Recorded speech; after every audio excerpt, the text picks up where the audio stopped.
Welcome, Gayle. Welcome, everybody. Thank you for attending this special webinar with Gayle Gruenberg, and she founded Let's Get Organized in 2003 after 8 years as a CPA, and she's helped hundreds of people get organized and create systems and where nothing existed, and basically organize their life in general. So she has some great nuggets here, and that she's gonna be sharing. So I'm gonna just pass the baton and go ahead, Gayle. It's all yours. Thanks so much, Fernando. Okay, so hi everyone, I'm Gayle Gruenberg. My company is called Let's Get Organized. I'm a professional organizer, and as Fernando said, I've been at this since late 2003. And this is going to be just a basic overview of organizing based on some of the questions that we received. I designed this program to give you a little bit of a taste of time, space, and relationships and how to organize them. So if you walk away with just one little nugget of information today, that would be fantastic. And if you have any questions afterwards, please do feel free to give me a call. Okay. So next slide. Okay. So this is what I call some of the generally accepted principles of organizing. And as you can see, it's put like with like, just group similar items together to see what you have and decide on what you need or to maximize. Henry Ford and the assembly line. He found out that when you group similar activities, everything is so much more efficient. And put things where you use them. And my little acronym there means a place for everything and everything in its place. Use labels, whether physical or figurative, such as if there's a particular area of your home or office where you do a particular activity, that's that label. So for instance, the bathroom, right? We do all kinds of bathroom related activities in the bathroom. So we know that's where things are done. Point of use, if you have everything where you need it, you're minimizing the time that you are spending looking for things. And there's a famous quote out there by William Morris, who was a 19th century architect: have only what you love, know to be useful, or believe to be beautiful. Prioritize, of course. Do what the most important things in your world are first. I call it doing triage. What's bleeding? And those are the things that have to be addressed first. And I say, make decisions according to your core values. When you go deep inside and you think about what is most important to you, then making decisions would be easy. You can decide what you want to bring into your life, and you can decide what doesn't fit those core values. For instance, if spending time with your family is the most important thing to you, then you're going to make sure that whatever you don't need to do is in another realm of your world. And I can talk about that in just a moment when we talk about time management. So what you're doing is you're freeing up your time and your space for what is most important to you, and you're living by your core values. All right, here we go. Now, this is the process that I use when I help people get organized. And I call it the LGO 7 C's, and you can see what they are there. And first of all, what we do is consult. We talk and tour of the space, whether it's a home or an office, and we discuss what are your goals and desires for getting organized, what's working and what isn't, what have you tried before, and as we just talked about, what are your core values? So if I don't know how you're living in your space or you're working in your office, then whatever I design for you in terms of systems isn't going to work. Okay, then we consider what are some of the challenges that you might be facing. And in my practice, because I work mainly with people who are chronically disorganized, we might have challenges related to time, physical limitations of the body, space constraints, maybe there are financial constraints, brain-based challenges such as ADHD or OCD, depression, anxiety, maybe a traumatic brain injury, and there might be some familial challenges as well. Sometimes there are people in your office or your home who may inadvertently or right out there in the open try to sabotage your efforts, and that can be a real it can really hold you back from getting organized the way you would like it to be. Then once we determine what the challenges are and what the priorities are, then we can start to address the physical space or your time management. And what we do is we will first clear the space of what doesn't belong there. So let's talk about a drawer. Okay, one drawer, we're going to empty the drawer. We'll start fresh, we'll clean it out. We see what is in the drawer, what came out of the drawer, and then we categorize it. And like I said, one of the generally accepted principles of organizing is to put like with like. So we see what we have and we see how many there are. And we decide how many we need. So we decide what is used and needed and wanted in that space. Remember, point of use. And then we find new homes for anything that is purged. So maybe something belongs elsewhere and we return it to where that is supposed to live. Next, we contain. So whatever is going to go back into that space, such as the drawer, is going to have to be contained. So what we like to do is keep the similar items together. For instance, in the drawer, you might use checkbook boxes or a lovely little drawer organizer so that you can very easily see what you have, excuse me, and put back things after you use them so that the next time you need them, they will always be there. And if you're using space with somebody else, they too will always know where things go. And hopefully they too will return things after they're used. Control, that's a really important part. What we decide on in terms of a maintenance program is going to be key for keeping your system running smoothly. And over time, the needs of your system might change. So this is, of course, where things might get tweaked. And when I'm working with my clients throughout the whole process, we discuss some of the underlying causes of disorganization. And we manage the emotions that surface as we organize, which when I first started organizing, I was very surprised to see how much psychology there is. But as we all know by now, it's not about the stuff. It's about what holds us back from living the type of life we want to live. Okay, bear with me one second.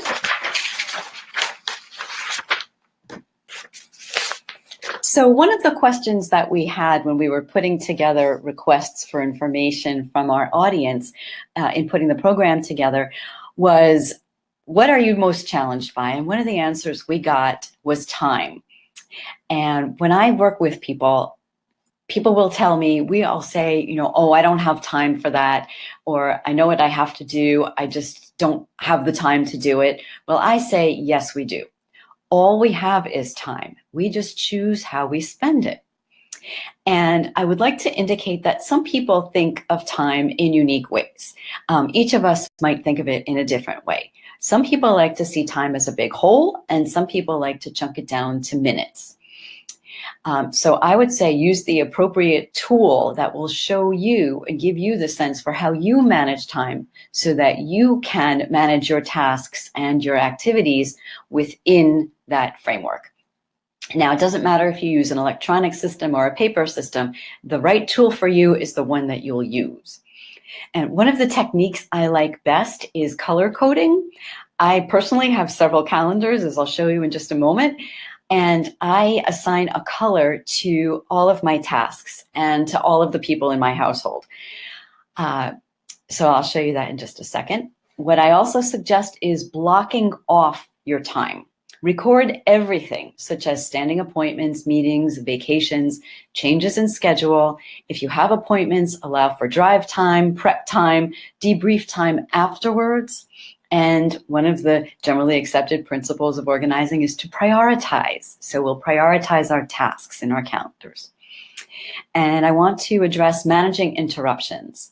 This can be a complete killer to a productive work day, or even just something that you're trying to do at home to move you forward in your life. Unless it's urgent, like if it's bleeding, it's leading, right? If it's life or death, then you want to address it. Otherwise, if it can wait just a little while, find the right words that work for you and use them. For example, you can say to someone, I'm in the middle of something that needs my full attention right now, but I'll be done in 15 minutes. Can I circle back with you then? Then note that you have to do this so that you don't get distracted by something else and forget, and then circle back to the person who needed your attention.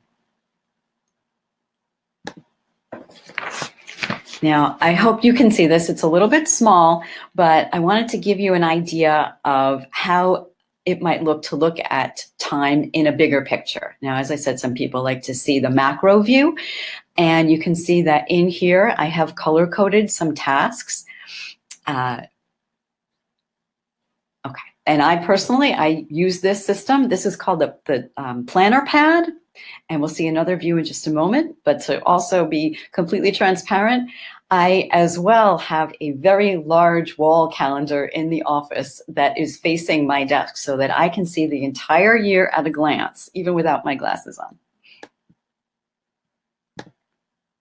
Okay, now this type of view is good for someone who's going to look at setting priorities and goals for a week and then figuring out the tasks that are required to achieve those goals and then scheduling those tasks on a particular day at a particular time and chunking off the time for appointments and those tasks. So this is great for knowing your goals and when you're going to do them. It's a wonderful funnel that takes the big nebulous picture and makes it concrete so that things actually get done. Now, one of my mnemonics or a mantra that I live by is do what you do best and delegate the rest. So this view will also show you like, okay, this is what has to be done. And then you can prioritize and delegate. This is what you personally have to do. This is what you can give to somebody else. And then you are maximizing your time on the things that are most important to you. Okay, so I talked a bit about labels, the figurative and literal labeling of zones, and putting things where you use them. So for instance, if you're going to have things on your desk, we'll talk about a workspace for a minute, you're going to want to have on your desk zones for the activities that you do there. So for instance, you might need a little phone stand and you need a pad and a pen so that you can take notes. You might need a calculator. So if that gives you an idea, okay, have within arm's reach everything that you need on a daily basis. And one of the, a way of thinking about organizing a space, and I understand that we have a few medical professionals that might be joining us. There's a wonderful organizer out there. Her name is Judith Kohlberg, and she also specializes in chronic disorganization. She has a way of organizing according to the way people work. So for instance, if you're a medical professional, you might want to organize your space in terms of the body, break it down to its component parts. For instance, the brain might be the chair and the desk that you use. And this is where you do your thinking, your reading, you're analyzing reports and studying articles. You might need a few other things there to jot down notes, pen and paper, a highlighter, extra glasses. So you see what I'm saying? Keep there what you need to do the activity. Maybe there's the heart of your business, might be volunteer efforts. So in a certain part of your office, you might keep papers or supplies that are necessary for some of your volunteer efforts. Maybe your right arm is your assistant. So you would keep at your right arm things that you might need to give to him or her.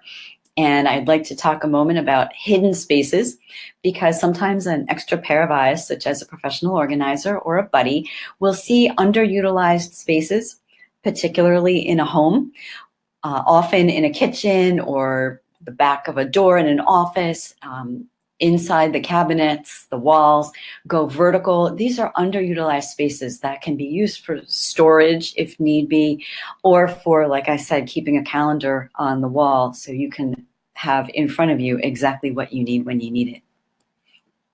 All right, I'm going to go on just a second. Okay, now this is not an easy organizing category, people. When we had put out our feelers for what people need to know about in terms of this presentation, we got some feedback regarding communicating with a team. And that is a bit of a challenge. In a big professional organization, one of the things that I suggest, if there isn't already one, is of course to put together a policies and procedures manual. So getting everyone to have the same level of understanding of the process and procedures within that organization and communicate with each other so that everyone is on the same page.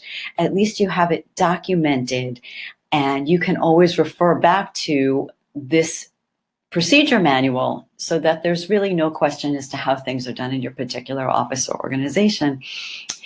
Talking with your team, maybe human resources might need to set clear expectations for how to work within the system of the business, and reviewing over time and frequently benchmarks for proper performance.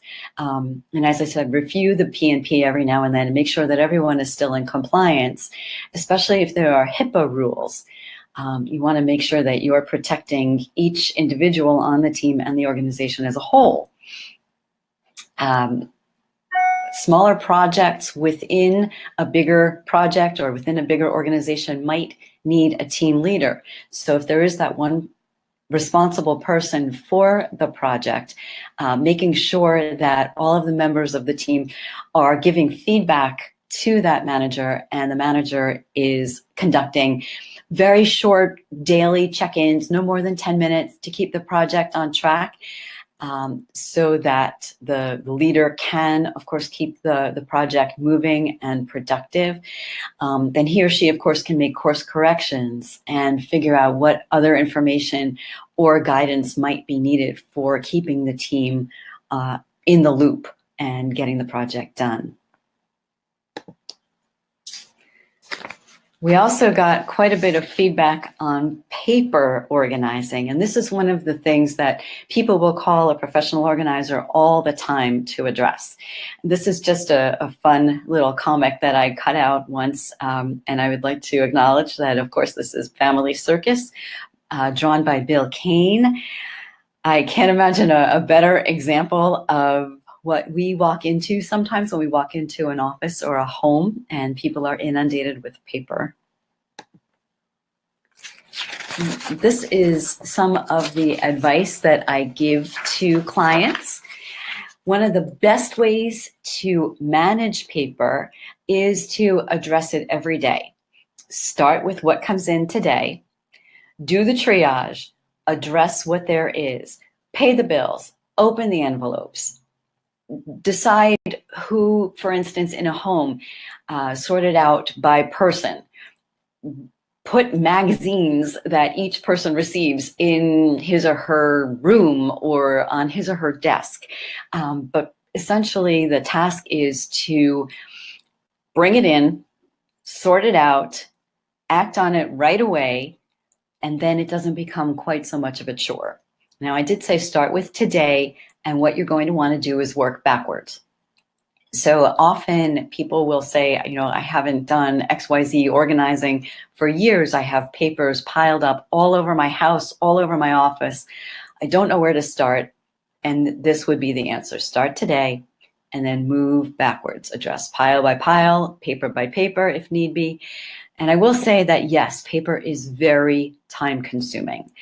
So if you can set aside a chunk of time to address a stack of paper, that will go a long way toward making you feel more in control, and it will take on a momentum of its own so that you feel motivated to continue the project. I suggest being very mindful and scheduling it if you need to, so that you are actively and consistently and persistently addressing what has built up over time, so that eventually you will have a completely clear desk and you will be able to send all of the sensitive documents out for shredding. So acting on paperwork, what you're going to want to do is create a proper file system. Now, however that works for you is great. It could be a paper file system. And again, I do suggest color coding. I definitely recommend having very clear tabs, and this is where labeling comes in. One of our favorite tools as professional organizers is a label maker. And if you'll bear with me 1 second, I can pull mine out and show you.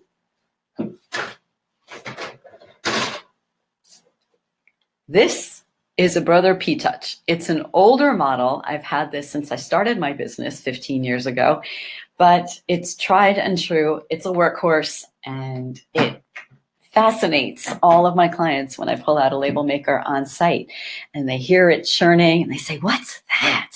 Oh my goodness, that just makes my file system so beautiful. It makes it so much easier to find what I need and put things away when I'm finished addressing them. And one thing that's also very important about paper organizing is, as I said, schedule when to act on it. Just keep that appointment with yourself, put it on the calendar. Maybe do it 15 minutes at a time at the beginning or end of a day so that you are chipping away at the bigger piles. And as I said, you'll feel much more in control. Okay.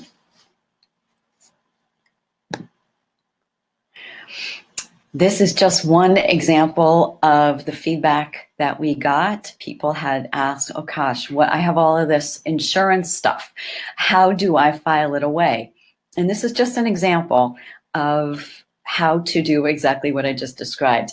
You would have one main hanging folder that is labeled insurance with the tab and a label maker made label that would say insurance. And you would have a subfolder for each category of insurance within that main file folder. And like I said, color code. So this, in fact, is my own insurance file. So hopefully you can see it's insurance, it's auto, it might be ARP. Yes, I'm over 50. There's health insurance, disability insurance. So this is just one example of how to have a clear file system with multiple categories within the main category. All right, we're going to move on. Yes, getting organized for taxes. Now, we're doing this webinar on March 28th of 2019, but this can be applicable to any time of the year. Of course, particularly in the beginning of the year when all the tax documents start to roll in. Now, this is the way I would suggest doing it, very similar to the insurance file you just saw. Have a main folder that is labeled income taxes, and have a file folder for each year. So you can call it 2019 taxes. As things come in, you'll gather them into that one folder. However long it's going to take, probably by the end of February, you should probably have received everything you need for your taxes. And then once you've gathered everything, that would include all the W-2s you might get from your jobs, any 1099s you might do for outside work. You'll have already tracked your income and expenses in QuickBooks or on a spreadsheet, whatever works best for you. If you are a partner or a shareholder in a pass-through entity, such as a partnership or a corporation, an S-Corp, you will have received your K-1s, preferably by March 15th, it should be filed. And you'll have tracked all your deductions, so you can keep everything that you have pertaining to a particular year's taxes in the folder. And then, to make life easy on your accountant, you can arrange it in tax return order. You might need to send paper copies to your accountant, or you might have to digitize them and upload them into Dropbox or Google Drive, however your accountant wants to receive them. Or if you do your taxes yourself, you'll have everything right there at your fingertips. And I'm going to go talk about, for just a moment, how long to keep your taxes. I would like to direct you to the IRS.gov website, which will give you good guidance on how long to maintain your files, your paperwork, your business records, and personal records. Again, that's IRS.gov, and I'm pretty sure that there's a link coming up. We also had some feedback regarding organizing business cards. Now, there are a couple of ways you can do this. You can either keep hard copy business cards in a business card book or a box with tabs, and you can, of course, alphabetize them, or you can have tabs by category. However you think of the people that you have in your database, you can create the system that would work best for you that way. And if you do decide to go with an app, there are tons of apps out there for creating a database with your business cards. You can scan them in. This was a search that I did. There's Camcard, there used to be Card Munch. You can use Evernote. So whatever works best for you. Again, the system that is right for you is the one that you will actually use. Okay, now as I just alluded to a moment ago, we always get the question, how long do I keep this? And the answer is it depends. What you're going to want to do is keep things as long as you will need to support your income or deductions until the statute of limitations runs out, which is usually about 7 years, depending. I used to be a CPA. I am no longer, so I will give you the guidance to talk with your trusted financial professionals, whether that's your CPA, your financial advisor, an attorney, or whoever is helping you to make your financial decisions. And this is the link where you can find on irs.gov how long to keep your records. For everyone who has joined us today, I am giving a special offer that I'm calling Cure the Paper Plague. Now, as we know, many people have problems with paper, which is why they call a professional organizer. And if you can relate to that and you would like a little bit of help on site from an organizer, please give me a call. I'm offering a 3-hour on-site session in your home or your office. We will sort your papers. We will stand side by side with you and sort them out. We will open envelopes, and of course, we'll get rid of the recycling. We will tweak your existing file system. We'll do the filing either for you or with you, and we will take away anything that has to be shredded. Regularly, this is a $375 offer, but for you all on this webinar, just for you, it's going to be $255. Please give us a call, 201-364-6833. And if you prefer to chat more confidentially with me personally, please feel free to visit my website at lgorganized.com and click on Chat with Gayle, which is lgorganized.com/contact. And I would be happy to have a 30-minute discovery call with you. I look forward to speaking with you. Are there any questions at this time? And I'd like to call your attention to the chat. If you'd like to type something, and I'm happy to give you an answer right away. Yeah, I've been monitoring the chat. So one of the questions, I think you probably answered the one, what's the best way to organize paperwork, bills, etc. So you kind of went over specifically paperwork, but that's one question that's in there, but that was asked early on. Oh, great. Thank you. I'd like to address that for just a moment. With creating a really simple organizing system, I'm always recommending a desktop file box. For instance, a lot of people do their paperwork in the kitchen. So if there's a small desktop file box, I don't have an example at this moment, but say you have 5 file folders in it. You might have bills to pay, paid bills, often by quarter. So what I suggest is you'd have a hanging folder for paid bills, and you have an inside folder for January through March, and then April through June, etc. So that as you pay the bills, you just put them right in there. It's all filed. You're good to go. At the end of the year, you have everything in one place. You can put anything in there to read, to follow up on, calls to make. It often is a really useful way to keep things flowing well in a home generally. Good. I have a question here. What is it common to find? Is there a common disorganization habit that you see in offices?